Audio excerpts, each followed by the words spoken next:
Muito bem, agora de manhã a gente sempre traz para você a expectativa da votação, das votações no plenário Ulisses de Guimarães para o início da semana. Quem faz isso para a gente, conversando ao vivo com os deputados, é a Carol Nogueira, que está lá no Salão Verde. Bom dia, Carol. A gente vê aí então que esse acordo foi para votar primeiro hoje essa proposta sobre o distritão, sobre o sistema eleitoral, antes de continuar a análise do que já foi aprovado na semana passada sobre os destaques em relação a coligações, não é isso? Então, esse acordo vai ser mantido, é por aí que a gente deve começar hoje a análise no plenário. Pois é, Vera, é o que tudo indica, embora não haja consenso sobre esse assunto da mudança aí de sistema eleitoral para a eleição de deputados e vereadores. Essa questão do sistema eleitoral, da adoção dessa votação majoritária nessas eleições que hoje são proporcionais, né, essas eleições para o legislativo, é uma questão muito polêmica. A tendência é a colocação em votação e a decisão, então, aí, pelo número de votos mesmo, ao invés de se ficar constantemente adiando a votação desse tema mais polêmico. Então, votar primeiro a questão do sistema eleitoral, caso ele seja aprovado, em seguida passar para a análise dos destaques e a análise, a quebra de interstício para análise em segundo turno da PEC, que já teve o texto principal aprovado na semana passada. Essa é a expectativa, lembrando aí que essa também é a última semana do Procurador-Geral Rodrigo Janot à frente da PGR, deve ser uma semana movimentada, essas novas investigações vindo à tona. A gente vai conversar com os deputados, com os vice-líderes aqui, para saber qual que é o impacto que isso pode ter também na discussão aqui ao longo da semana. Quem está aqui comigo, o deputado Otávio Leite, que é do PSDB do Rio de Janeiro, e o deputado Zé Geraldo, que é vice-líder da minoria, é do PT do Pará. Deputado Otávio Leite, começando com o senhor, sua expectativa para essas votações no dia de hoje, o que vai acontecer com essa PEC do Distritão? Veja, indiscutivelmente, existem muitas divergências. Por mais que tenha havido o debate, há múltiplas ideias sobre o que deve ser o melhor para o país.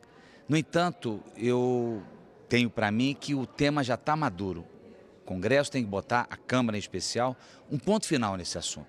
Sim, várias variantes possíveis, são necessários 308 votos para poder consagrar qualquer um desses caminhos. Acho muito difícil. No meu sentimento, quase que tudo como Dante no quartel da Abrantes, mas é preciso votar. O parlamento foi feito para isso. E tem mais, uma democracia que se pretende forte, sólida, viva, tem que ter partidos políticos, são reuniões de homens e mulheres em torno de bandeiras para alcançar o poder, disputar eleições. 32 partidos, outros 35 ainda em andamento. Na hora de encaminhar uma votação aqui, tem 28 partidos. Não existem 28 correntes de pensamento. Então, esse é um ponto fulcral, no meu entendimento, que tem que ser enfrentado e superado. Deputado Zé Geraldo, sua expectativa, o senhor acha que esse distritão passa, muda alguma coisa em relação ao sistema de votação? Olha, o PT reúne sua bancada hoje e deve fechar questão em 2 pontos. O primeiro é ser contra o distritão e o segundo é defender o fundo eleitoral. Esses 2 pontos para nós será fechamento de questão. Com relação ao fim da aliança proporcional, proposta para 2018, há também uma proposta para 2022. Nesse ponto nós podemos entrar em acordo. O que interessa mesmo a nós nesse momento é exatamente e principalmente depois do que tem acontecido de mais de 50 milhões em um apartamento, não é impossível que esse Congresso não vote um fundo eleitoral para dar uma regularidade nas campanhas do próximo ano, porque não basta que só votar, é preciso votar e é preciso fazer a reforma. Se não é uma reforma tão ampla, mas pelo menos pontos que são importantes para ir melhorando e disciplinando e regulamentando as eleições já de 2018. Deputado Otávio Leite, PSDB, tem fechamento de questão em relação a essa questão do fundo para o financiamento de eleições? É um assunto que ainda está em debate lá na comissão especial que se reúne hoje. O partido, na grande maioria, é contra, por entender que já existe recursos para as agremiações partidárias, já tem no orçamento. O que se imagina talvez seja ampliar um pouco mais isso, mas um fundo específico nós não somos simpáticos, sobretudo na realidade que nós vivemos, em que o país faltam recursos de toda a natureza, tem aí os meios próprios digitais, as redes sociais, os mecanismos modernos de se fazer campanha, é uma espécie de se vira no 30, porque recurso público mais para fins eleitorais, eu acho que já é um questionamento maior, é uma afronta à sociedade brasileira. Agora, o partido é a favor, na sua grande maioria, de se votar o distritão porque o distritão entra os mais votados, desde que seja apenas por uma eleição, como uma transição para que, na próxima, tenhamos aí sim o sistema distrital misto, onde metade são eleitos por distritos, ali parlamentares muito próximos, e outra metade eleitos por listas partidárias. Eu até acho que tinha que ser como é hoje, mas de qualquer maneira, acho que esse é um ponto assim que nós vamos defender claramente. Se nada acontecer, pelo menos que fique a cláusula de desempenho. Os partidos têm que ter um desempenho mínimo para poder existir. Qualquer democracia do mundo é assim, na Alemanha, na Grécia, enfim, na Europa, quase toda é assim.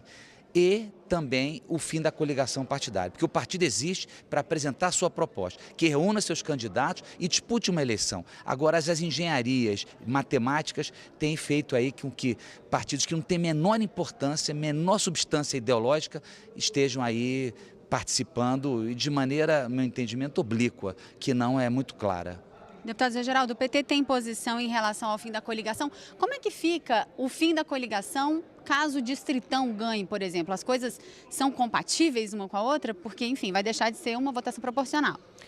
O distritão é uma forma piorada de acabar com as coligações, porque automaticamente, quando você vota o distritão, partidos não precisam mais de fazer coeficientes para fazer parlamentares, elegerá o mais votado, e continuaremos a ter aqui 20, 30 partidos com representação no Congresso Nacional.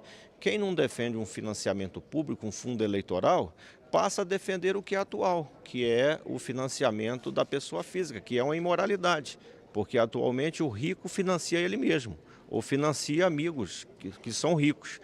E os candidatos que não têm recurso dificilmente vão poder exercer a democracia.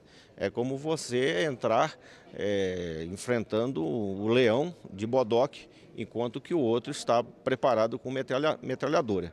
Então eu penso que nós temos que enfrentar assim, esse debate do financiamento das campanhas. O PT sempre defendeu o financiamento exclusivo, sem nenhuma participação da pessoa física, nem empresarial, nem individual. Estamos querendo disciplinar o financiamento da pessoa física para que um cidadão não gaste 2 milhões, 10 milhões, 15 milhões, porque ele tem dinheiro, tem candidato aí que ele sozinho financia a sua campanha com seu recurso próprio, e isso não é democracia.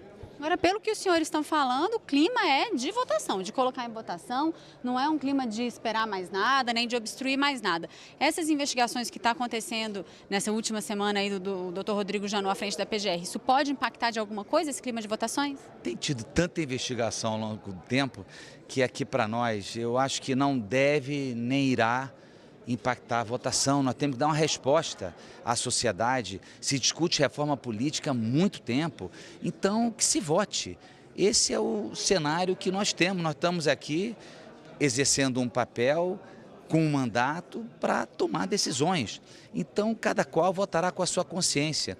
O importante é que o país enfrente os problemas, né?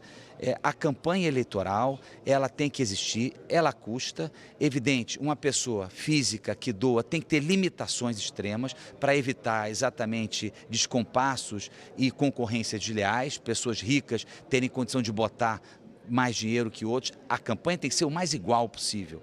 Então os partidos já têm recursos, não pode, no nosso entendimento, a sociedade pagar com mais recursos no momento de muita crise que nós estamos vivendo. Agora, eu gosto muito se nós avançarmos com o fim da coligação e com a cláusula de barreira. Teremos dado um passo adiante no país. O senhor concorda, deputado Zé Geraldo? Lembrando que hoje também começa a funcionar, deve ser a escolha do relator da CPMI, né, da Comissão Parlamentar Mista de Inquérito, que vai analisar, que vai investigar aí a questão em relação à JBS, os contratos com o BNDES. É importante lembrar que faltam apenas 3 semanas e qualquer proposta tem que estar acordada entre Câmara e Senado, porque elas dependem de votação em primeiro e segundo turno nas duas casas e exige quórum qualificado. Então, sem acordo, não se votará nada de forma política, corre risco de ficar do jeito que está. E realmente é uma semana turbulenta. Agora, quando se quer, se faz. Esse final de semana, sexta, sábado, domingo, o Supremo trabalhou sábado e domingo, prender os JBS, ao mesmo tempo a autoridade máxima do Ministério Público, o procurador, se encontra em um bar aqui em Brasília com a advogada JBS. Então está tudo muito complicado, há muitas interrogações nesse processo. Agora, o Congresso tem que fazer a sua parte e cuidar do que é a tarefa do Congresso, que é fazer uma reforma política, com pelo menos alguns pontos que venham a moralizar a disputa política, né, que acontecerá no próximo ano, que é uma grande eleição de presidente da República até as Assembleias Legislativas. Deputado Zé Geraldo, deputado Otávio Leite, obrigada pela participação de vocês aqui com a gente. A gente volta com a Vera.